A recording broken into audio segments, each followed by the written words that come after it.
Welcome to Common Science, and this week we have a story cast. And for those of our listeners who are not familiar with that, once every 4 episodes, just myself, Aidan, takes on another common scientist onto the cast, and we talk about their life and figure out their story and where they find science in their daily life and how they can live a more meaningful life through science.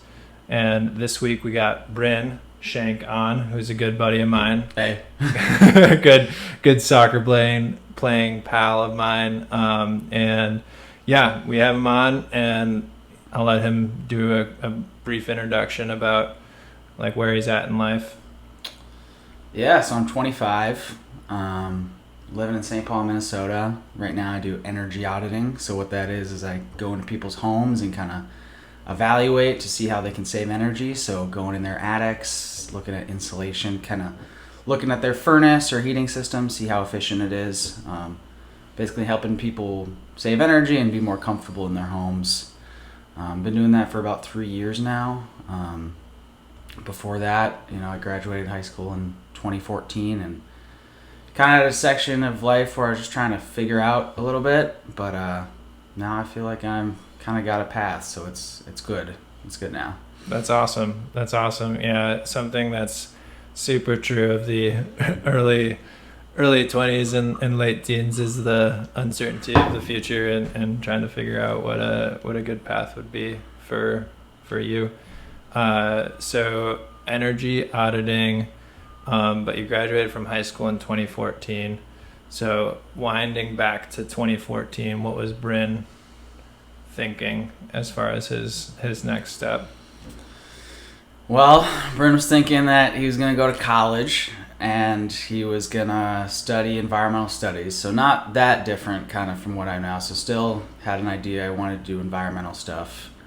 Kind of got interested that in high school and just about climate change. And as we know, all the crazy stuff with climate change, it's currently July 20 something, and we've got smoke from northern Minnesota because of wildfires, so it's really present. But yeah, in 2014 I was thinking I was going to go to college, play soccer, and that was kind of my main goal, and do that. But I kind of had a little bit of like some mental health stuff going on, and I had to kind of take a break. And towards the end of high school, there was some stuff going on too, and I don't know if I fully like addressed that, and I kind of thought college would solve everything, and it definitely did not do that. Yeah. Yeah. So then I kind of just had to take some time to work on me and kind of how I had to deal with stuff in my life, but then then I figured out, there's other pathways and stuff, and it doesn't mean that it's over, I guess, because that was kind of a hard part for a while. So yeah, that's super fair. I think one thing, so to our listeners, I met Bryn a bit back playing on the same soccer team, and then we happened to move into the same apartment building together. I had moved into this apartment building in St. Paul and didn't know anybody in the building, didn't think I would know anybody in the building, and I had just started playing soccer with Bryn at about the same time and didn't know him that well. And sure enough, he noticed my last name on the mailbox in the apartment building and brought it up to me. And since then, we've gotten to know each other a heck of a lot more. And so that just reminds me how, random life can be. But yeah, it's been awesome. And as far as getting to know Bryn, one thing is, so his dad is a professor and his mom teacher. Yeah, you got it. Brother did the higher ed kind of train. Older brother, right? Yep, older brother, very academic focused family. So yeah, and that must have been really tough. What was when or how did the realization happen that you college was not the fit for you?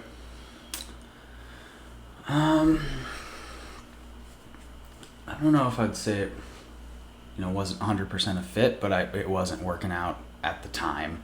Did you go to college? Yeah, so I went to Earlham College. It's a small liberal arts college in Richmond, Indiana. Yeah. I was there for about a semester or so. Part of it is I went there to play soccer, and so you get there kind of before everyone gets there. And Yeah. you kind of make friends with all the soccer people, but I didn't really find all the soccer people that wanted to be friends with all of them, I guess. Yeah. So that was tough. It's you get into cliques, I guess, and kind of meeting new people. But I guess, yeah, I just, I don't know. I just didn't really have, I was struggling for motivation to want to read the stuff or learn the things. And I was what's going on? And I just didn't want to do that. So yeah, it was, there was a period of time where I was I just got to force myself. I got to force will myself to do that. But you can't really do that for 4 years. Right. Yeah, that's a long time. That's going to be brutal. So you have to have some desire. And then it was this whole thing of is this desire just not having it real, or is it just in my head? And that was a struggle too. Yeah. But yeah, I mean, there was basically a period where I didn't really go out of my dorm that much for probably a week, and that's kind of when I was all right, this is something's going on here, and it's not healthy, and that's when I had to go home and kind of reset a bit. So yeah, and that's okay. I mean, that's also a reminder too that a windy path is just how life works oftentimes, and taking a step what might feel backwards or sideways can end up working out in your favor, because I mean, like you said, it sounds like you've got an awesome path now. But environmental science, and did your concern for the environment at all play into the hesitation or the resistance behind hitting the books? Or what do you think? Because for me, for example, with COVID, I was studying for the MCAT, and I was just feeling useless. I was just sitting there hitting the books, and there's obviously a pandemic going on. And so, yeah, I don't know if it was that any part of it, or what would you contribute it to? I mean, sure, there's lots of different factors and variables. I'd say, yeah, for sure. I mean, I'd say the whole thing was definitely built up to that moment, and it started in high school. But in high school, I was doing a lot of environmental activism stuff, and that's kind of community is very engaged, and it's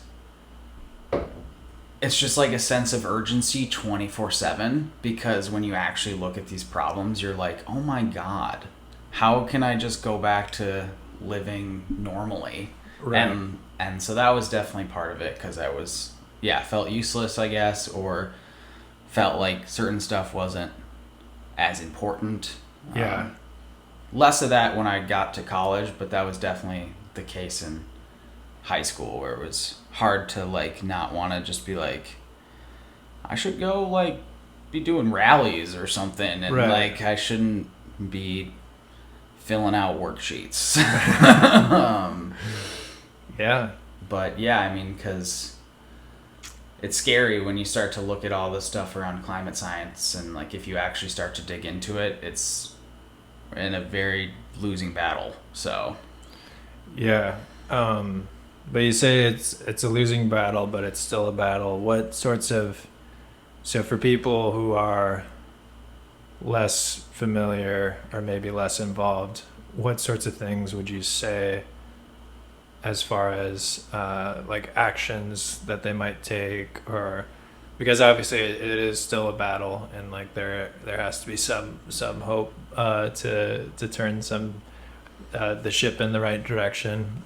So what sorts of either resources would you suggest, or actions would you suggest? I'd suggest, if you're looking into getting a new car, or getting a car, to think about getting an electric car.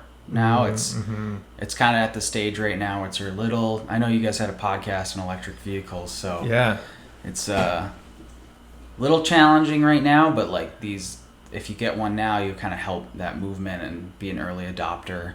Yeah. And there's a lot of people who think that they maybe can't afford it, but if you kind of dig into it and maybe get a used one, or if you don't drive a lot, it's actually easier than you think. Yeah. I'd recommend people like kind of just follow the news stories, like follow the news around like what's happening in California with wildfires or storms like that, and natural disasters, because if you just start to see it more, you realize it's not like the problem with climate change so much was, it's like 50 years in the future, like we'll be dealing that in 2100, but it's like, no, it's now. The time is now. It's happening now.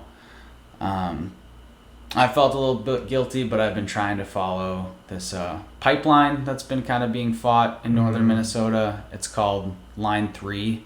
Yeah. It's basically a pipeline to bring oil from Canada down to ports. I'm not actually even sure exactly where it's being delivered, but it's safer than train, basically, is the idea. But the reason it's being fought and should be fought is because that's infrastructure you're putting in for the next 50, 100 years. And right. If we want to make any progress with climate change, we shouldn't be building new fossil fuel infrastructure.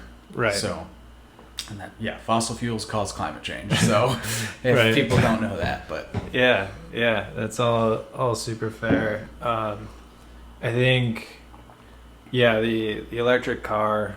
I'm a little bummed because I got my vehicle a few years back before I became much more aware of these issues. But I think that that's definitely a popular misconception, what you're saying about the price of electric cars. I know Dre, in some of his research, he actually back in the electric cars episode, he talks more about the specific numbers behind it.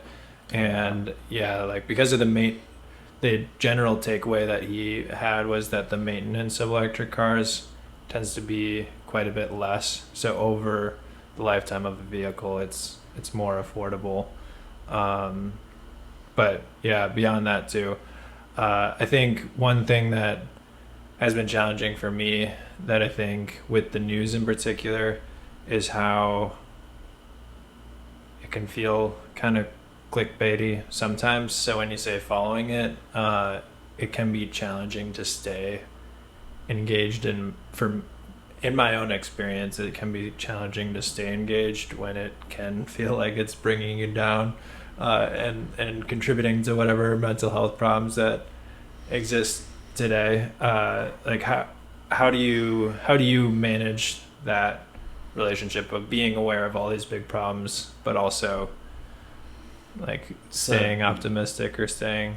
It's a constant life struggle. Yeah. You're ever learning how to do it, and you'll get better at it and better at it, I feel like, and then you die. Honestly, it's never done, I guess. And just trying to it's just balancing, because you can't be doing it 100%. Humans are not designed to do that. Humans are not designed to be stressed 100% of the time. Yeah. Mm-hmm. So it's just trying to make the most of what you can do, and just, it took me a long time, but better is, don't let perfect be the enemy of good or whatever. Yeah. So that was a challenge for me for a while.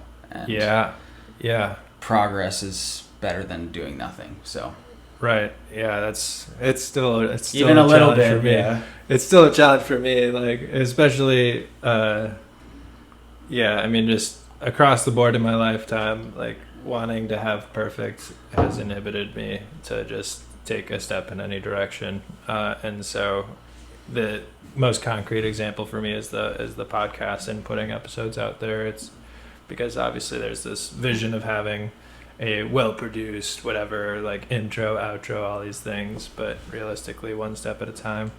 As far as the Minnesota pipeline, what would you say like the average common scientist could do to get engaged with speaking out against fossil fuel infrastructure build outs?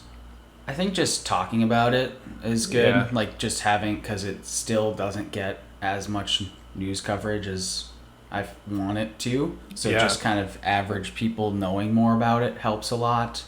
So just talking about it, like talking to your friends and family, being like, this is going on. The average person probably doesn't want to go get arrested, so I understand that. There are ways you can donate, though. If you look up on the internet or Facebook, there are ways you can donate, because people are basically living up there like 24/7 in camps, so they need tons of supplies and stuff like that. To protest. Basically, yeah. And I've donated a bit, but yeah, I feel like I could be doing more. But yeah, and then I mean the classic one is just contact if you have reps or like your state legislator. It doesn't have to be anything fancy. It just you call or send an email and just say, I really care about this. Please, do what you can to like not support the construction of this pipeline. Yeah. And those are 3 things you can do, I guess. Yeah, that's super, super fair. Yeah, a lot of times, I think awareness is definitely the first step, but then taking it the next step further with putting your dollars where your mouth might be. One thing that stands out to me about you is so you're one of our first 3 Patreon subscribers and supporters, and I mean obviously also you try to donate to causes you believe in the environmental space and in the political space as well. Like what would you say to somebody who I think it's pretty common where people will, like either through the free rider problem or passing the buck on to other people.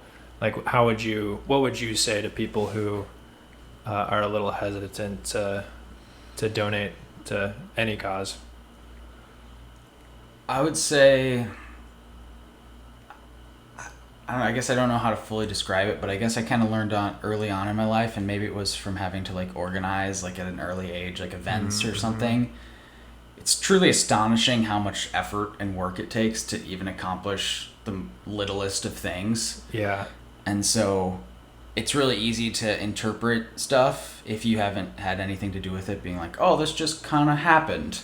Right. But that's like not the case. Or I mean, I remember learning like, every time you go to the grocery store and what you buy, they're tracking that. They're learning that. They're doing all of that. And so they're, everything is so meticulously designed and like learned. So it's just like all the effort and stuff that goes into everything. So that's kind of what I would try and encourage people to kind of recognize that, even though if it doesn't look like that, and then just try and support stuff what you can. So I feel I know this podcast takes a lot of effort, and I don't listen every week, but I know it takes effort, and I appreciate what you guys do, so I try to help out a little bit more. I could maybe give more promote. Then that's always the challenge. That's always the challenge of like, when's enough, and but also like the good versus perfect, and also I mean everybody's got to take care of themselves as well too.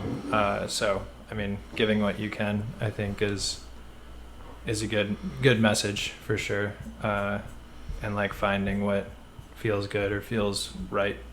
Yeah, and just stuff doesn't happen out of nothing. So if you like stuff, you gotta support it. Otherwise, it's not gonna be around, I guess. Yeah, that's super true. I think one thing that's really challenging in the content creating space is there's the ad model that has kind of made many people, and I find myself also resistant of paywalls, and so it's philosophical. It's a philosophical it's a debate. real challenge, and it's a philosophical debate because it's like, man, all these advertisements they do subsidize a lot of the information that we consume, but like what does that mean? Like, how is it influencing it? But anyways, yeah, you're so right that it is a philosophical debate and could be a whole nother cast.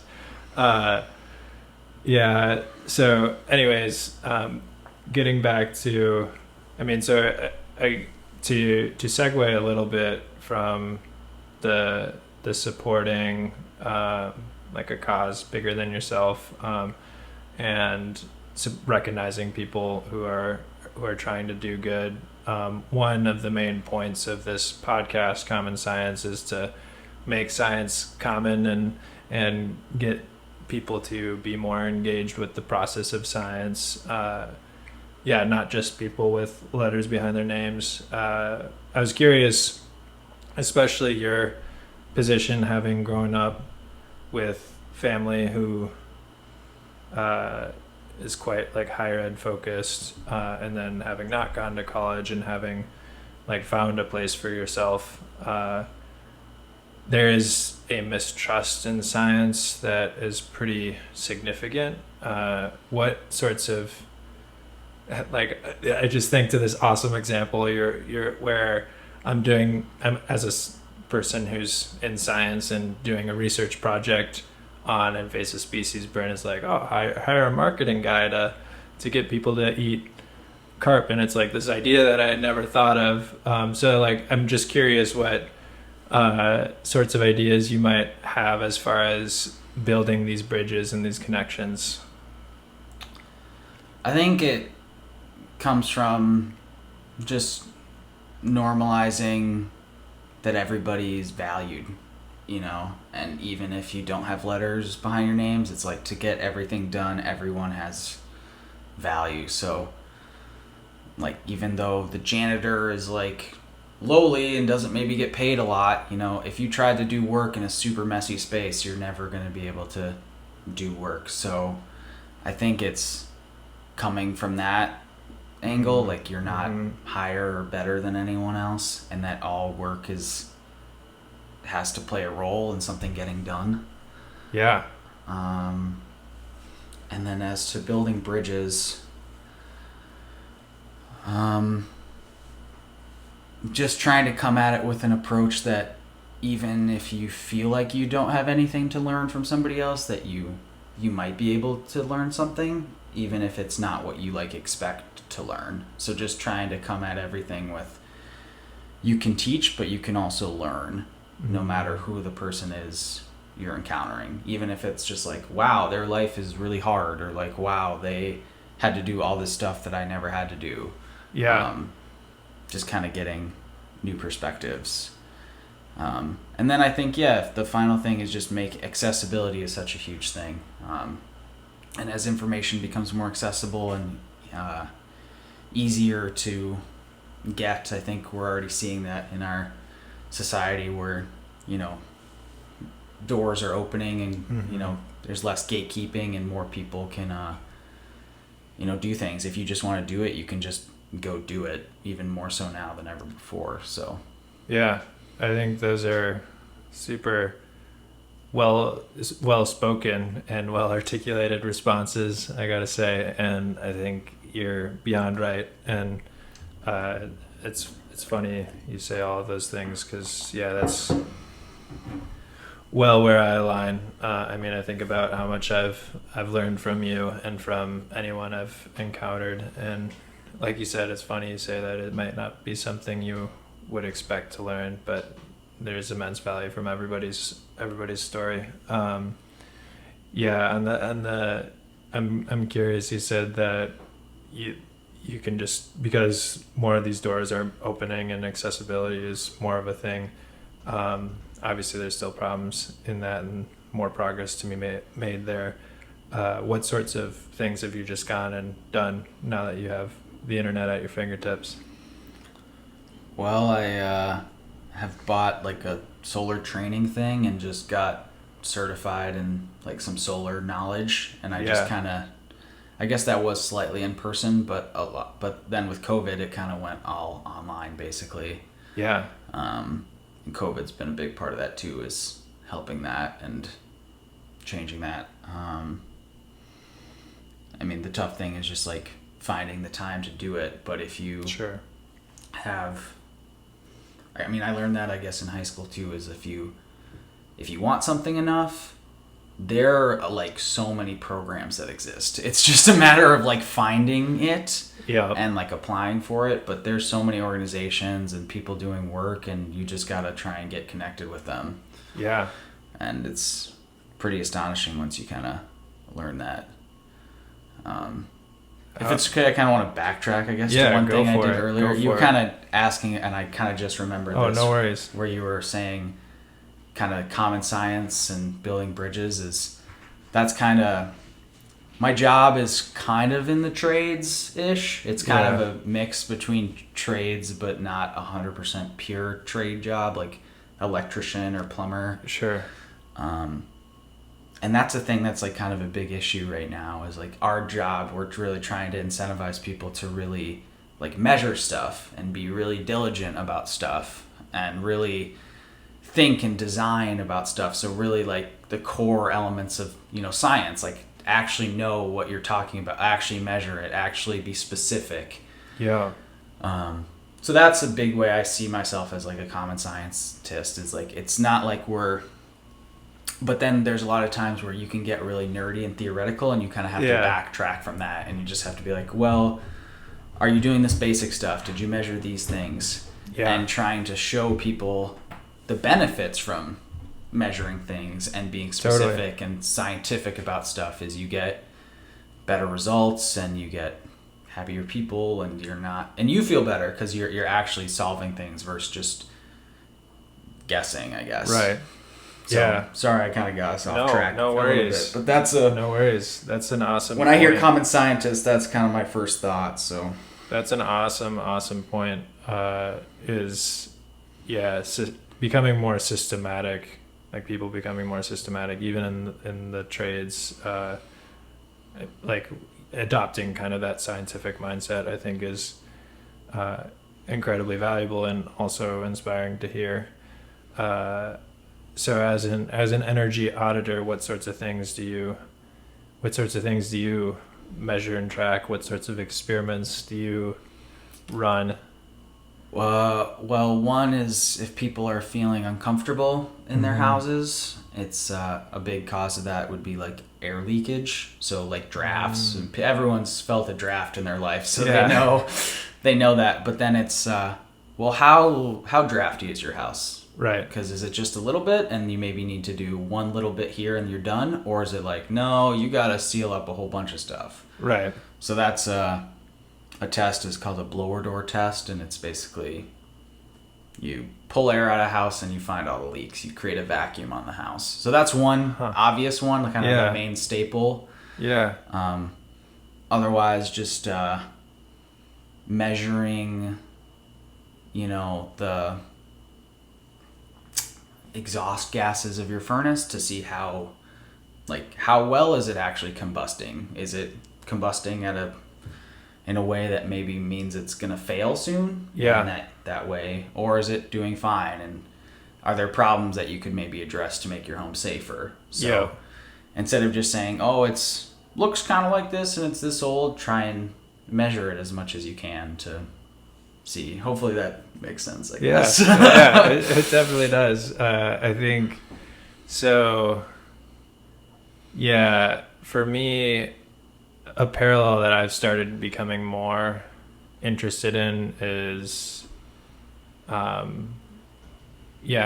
have not yet taken it much to the like my apartment level or my vehicle level, but measuring things, like measuring my steps and like exercise, and since that's become more accessible thanks to phones or whatever else, I think that's been super helpful for me, like for as far as maintaining the health of my body, but I can totally see as far as maintaining the health of your home, if you're viewing your home it's the same thing. It's the more I mean, I'm a pretty firm believer in that the more you measure stuff, the more you learn and see more about the world around you. So Yeah, I need to measure my steps more too. That's a good idea. I mean, yeah, they're all good ideas though. Like, and I think it's just finding what's right for you. Because also, there's a cost to measuring things. Because you can, like you said, you can get all caught up in the theory and stuff like that and never actually do anything. So what is a step? what is a step exactly?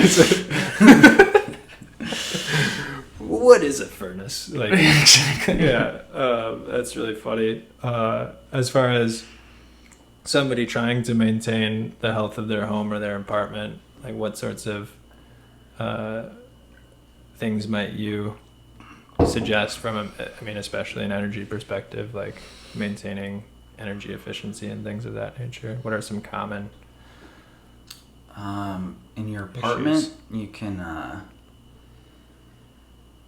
make sure you're I don't know, cleaning you can get like an air filter and like have and that it circulates air, and as like indoor air quality is becoming more and more of like kind of the mainstream, and especially since you're in an apartment building, it's a smaller space and you have way more people in your building, so you're potentially impacted by way more pollutants. So that's kind of at the forefront right now. They're still doing a lot of research into indoor air quality, but you can, just try and keep your indoor air as clean as possible. So making sure you're opening windows, like if you can. Fresh air is really important. It's actually, like if you start to feel tired, maybe try and open a window and see if you feel different. Like can be just high levels of carbon dioxide can just actually make you fatigued. So fascinating. That's a simple one, I guess. And then for homeowners,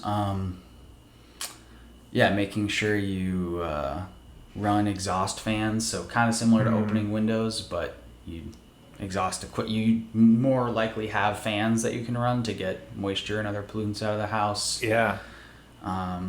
If you live in an area where radon is a thing, you can order a radon test kit. What would you do if you had radon in the area? You'd have to test, because it's pretty nuts. Your neighbor can have it, and you can like not have it. It's totally random. What is radon? Radon is decaying uranium, basically, in soil. It's it's radioactive. It's slightly radioactive. It builds up over long periods of time. It's supposedly the third leading cause of lung cancer in the U.S. Jeez. How they prove that is a great question. Do your common science research. How they connect that. But basically what they do to get rid of it is it comes up from the ground, so they drill a hole underneath your house and then stick a big fan under the ground and then take all the gas that would have come up from the ground. It gets sucked into the fan, and then they just shoot it up into the atmosphere, and it doesn't have any climate impacts or anything like that. You just don't want it.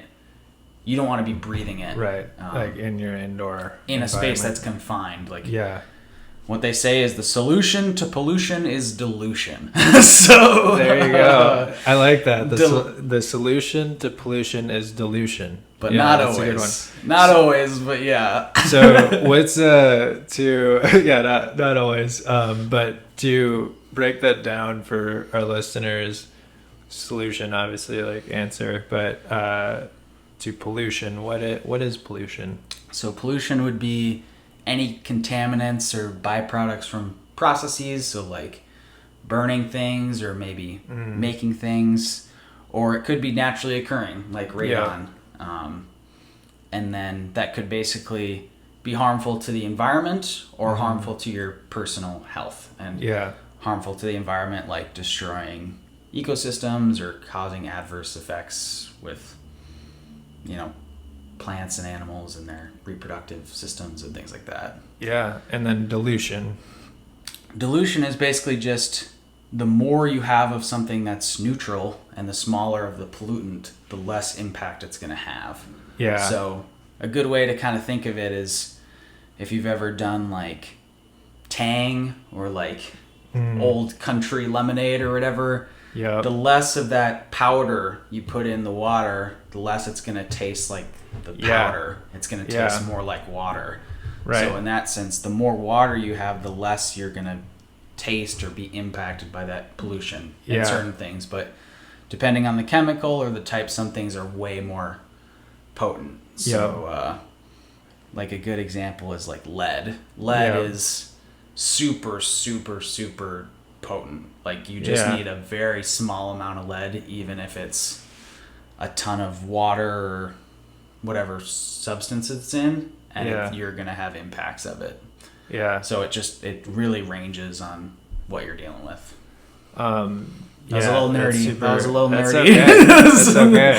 It's all super valuable. That's though, good common. So I mean, if you live in an old science. apartment building or an old building, as a lot of people do, lead is a concern that can exist. So yeah, I think so. Just to iterate or reiterate too, just the solution to pollution is dilution. Yeah, and that's like a rule of thumb, not in all cases, but just kind of a fun little rhyme that I enjoy as far as like thinking about indoor air quality and all sorts of things of that nature. One thing when you say the lead poisoning as a bit of an aside, or the effects of lead, I think to the Mad Hatter from Alice in Wonderland. For our listeners, people who would make hats back in the day, I'm not sure exactly. Do you know why they would use lead? Lead's a really solid substance. It has all these, like, it's strong and it's like malleable. I know that. So that's why they used it. Yeah, they would use lead commonly, and then it became a phrase, Mad Hatter, because all these people who were making hats would go a little cuckoo. They'd have lots of Alice in Wonderland mental problems. And it was because they were working with lead so commonly. But yeah, that's a really good, definitely a little nerdy, but that's the Common Science cast for you. That's too darn funny. One other idea for people in apartments or homes that I've heard you share with me that I definitely need to get better at is unplugging appliances. I've gotten better in the kitchen in particular, but I could do better. My partner Lauren, who she might get a little irritated with me, she for calling this out on the cast, but she has expressed that would, bug the crap out of her if she would have to plug in the TV every time or whatever else, which is super understandable too. I don't replug in my TV every time. But it's okay. Well, that's good to know too. But it's learning certain things where you can. Certain things where it's. I unplug acceptable. My microwave every time and stuff like that. What would be so think about the Pareto principle, which is.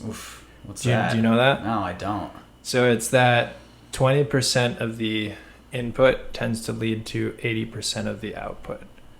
Okay. So like there's a few high reward activities that tend to lead to most of the effects. So like, and like a concrete example would be, and they see it in all sorts of instances too. Like 20% of people produce 80% of GDP generally across countries. Beyond that too, like you think of creating a presentation, like the first 2 hours of work are much more impactful than like the last 4 or 5.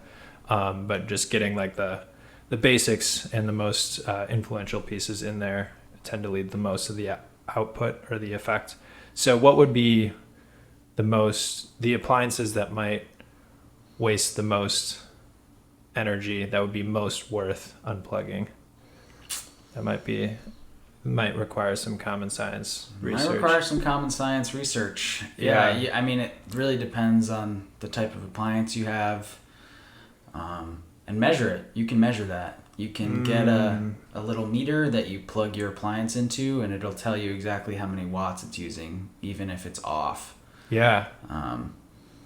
So that's what I recommend people to measure. Or the thing that you can't really do it in an apartment, but if you're a homeowner, you can start to do it, is you get a meter for the whole house, and it starts to learn all that stuff automatically for you. So it's a little bit more hands off, and technology saving the day, which is, and that way it'll start to identify those things that are using more power for you, which is kind of nice, and which things it'll give you options of how you can save more.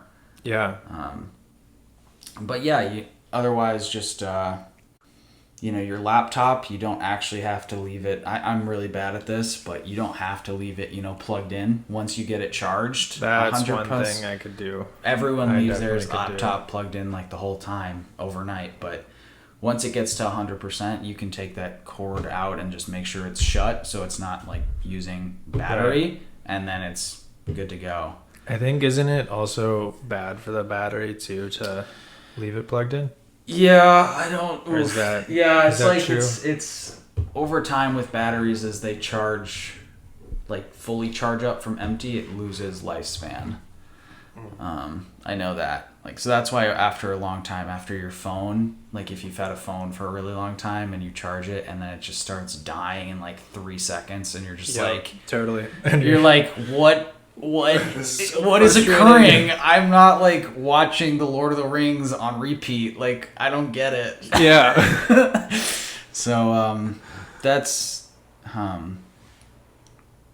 just trying to figure out which appliances use the most. So things that gaming systems can use a decent amount, so you can get I don't know how much this has saved me, and I don't think it saved me a lot, but you don't have to have your gaming system on all the time. So just have that turn off when your TV is off. Because sometimes your gaming system can be on even though your TV's off. Right. Yeah, so that's a good thing to look out for. Save energy. Yeah, and it's funny because it's like these small actions, they don't seem like much, but they add up over time. Like if every day for 365 days I unplugged my laptop at the end of the day, and it would. Yeah, the fun fact I learned from the Energy Star website is it's a lot more energy saving to watch something on. It makes sense when you think about it, but if you watch streaming on your computer versus on your TV, like with a smart TV, it's a lot less energy to just watch it on your laptop. Because it's just a smaller screen. It's a smaller screen, I think, and I don't know exactly all the details, but yeah. That's fascinating. So like if you're fine, if it's just you, and you don't need the big screen if you're fine with it, just like sitting in your bed, then do that. Yeah, I think that's one. It's nice to have a TV, but if it's something that doesn't add a ton of value to your life, I think of people, especially in studio apartments or that are just living on their own, where maybe it doesn't add so much value to their life, and because in the US it feels like such like a rite of passage, almost like, oh, I've got my own place now, I got to get myself a TV, and like there's some cultural piece there. There's a lot of cultural pieces around this stuff in the US, for sure. Yeah, where it's like I need one of everything, but that's an awesome point, and I might have to bring it up to Lauren as well. Sometimes she'll watch movies or things on her iPad rather than the TV, and so I can let her know that she's maybe it's balancing out. Yeah, it's balancing out somewhat by using her iPad instead. That's awesome. It's been a great conversation. I'm just curious too, when it comes to common science tidbits, what other sorts of pieces you might have, like what else you think of when you hear that. Obviously you brought up like the measuring more in terms of the trades, but you brought up a heck of a lot more too in terms of energy. But is there anything else that comes to mind? The way that I see this podcast is like it's really about encouraging and encouraging people just to ask questions, and questions are how you learn things, and so don't be afraid to ask questions. Basically, that's how I think of common scientists, and yeah, it's once you, and also just like, yeah, when you start to ask questions, you start to learn how everything is super connected. And that's crazy when you think about it. Yeah. Like, yeah, I mean, we already did that with lead. You have, Mad Hatter, and then that's Alice in Wonderland, and then you get into literature, and then it's like all this other stuff going on. So it's pretty cool once you see how all these things are intertwined. So just, asking questions, and just like not, and trying to say that, getting some of the answer, even though if you don't have a PhD in something, doesn't mean you can't go try and learn a little something about it. So I definitely try and take away from it, because some topics can be really intimidating, and you're like, well, crap, I don't have this, I don't know this, but just trying your best to kind of learn one thing at a time, and over time, then you'll be like, wow, I've learned a lot. So that's, hopefully that answered your question. Yeah, totally. It was an awesome answer. I think that, totally what you're talking about the connections and learning a lot over time has been incredibly rewarding to me about this process, in that I start to, the more I know, the more you see, or the more I see the connections. It's like, the more I know about lead, then I can finally make that connection back to Alice in Wonderland, and it's just this really cool kind of feedback loop of asking questions and then seeing these connections. And on that note, I would like to thank you, Bryn, for appearing on the Common Science podcast. Thanks for having me on. As a fellow common scientist. And I really appreciate having you on. I appreciate you as a human being. I appreciate learning something from you every time we have a conversation. Aww, that's so nice of you, Aidan. And I want to close this with saying to our common scientists out there, like Bryn said, there's a heck of a lot of effort that go into these things. So you can either support us by visiting our website, commonscientists.com, and subscribing to our email newsletter. You can also access our Patreon through there. And until next week, you can hit the subscribe button and get notified next time we are releasing a cast, either on YouTube or any of your favorite podcasting platforms. And to wrap it up, that's this week's Storycast, and we hope you tune in next week.